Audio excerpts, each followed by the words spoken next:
Guinée, refondation le jour, disparition la nuit. On nous avait promis une transition, une parenthèse nécessaire, un moment de refondation. Nous avons découvert autre chose, une mécanique, nocturne, silencieuse, méthodique. Une mécanique qui enlève sans mandat, interroge sans procédure et disparaît au lever du jour comme si la nuit ne comptait pas. Bienvenue au cartel GMD. Un État de droit convoque. Le cartel GMD surgit. Un État explique. Le cartel GMD se tait. Un État protège. Le cartel GMD intimide. Depuis 3 ans, les mêmes scènes se répètent avec une précision presque administrative. Des hommes en uniforme, encagoulés, des pick-up sans immatriculation, des domiciles visités après la rupture du jeûne ou au cœur de la nuit, des familles laissées sans la moindre information. Toujours la nuit, toujours le silence, toujours l'attente. Ce ne sont plus des accidents, non plus une série de coïncidences. C'est une méthode. Dans un pays normal, une disparition est un scandale d'État. En Guinée, elle devient un communiqué absent. Dans un système sain, la critique nourrit le débat. Dans un système fragile, elle déclenche l'intervention. Quand les voix dérangent depuis l'étranger, on rend visite aux proches restés au pays. Logistique plus simple, message plus clair, pression plus efficace. On appelle cela préserver la stabilité. Curieuse stabilité où des mères octogénaires deviennent des menaces implicites, où l'on remplace la loi par la cagoule et la procédure par le silence.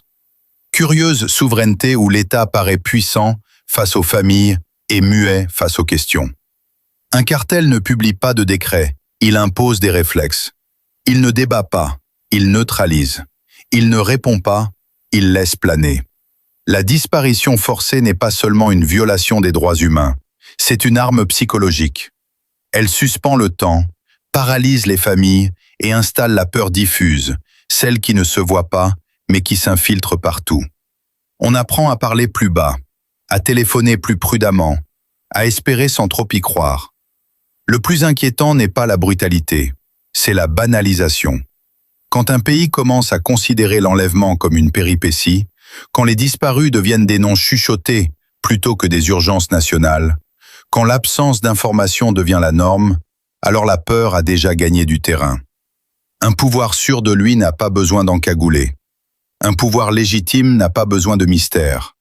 Un pouvoir respecté n'a pas besoin d'effacer des citoyens pour affirmer son autorité. Mais un cartel, oui. On peut gouverner par l'intimidation un temps, par l'opacité un moment, par le silence une saison. Mais on ne gouverne jamais durablement contre la mémoire d'un peuple. Chaque disparition non élucidée est une question en attente, chaque silence officiel, une archive en formation, et chaque nuit d'enlèvement, une date qui reviendra. On peut confondre transition et contrôle, autorité et peur, pouvoir et impunité. L'histoire, elle, ne confond jamais. La Guinée n'est pas un territoire nocturne, ni un laboratoire d'intimidation, ni une entreprise de gestion de la peur, encore moins une franchise sécuritaire.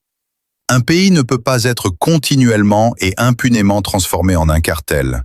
Mais le jour où la lumière jaillira, car elle finit toujours par s'imposer, ceux qui ont gouverné dans l'ombre découvriront que la nuit ne protège pas éternellement. Elle enregistre. Alpha Issaga Diallo, citoyen d'un pays qui attend toujours que la République revienne avant l'aube.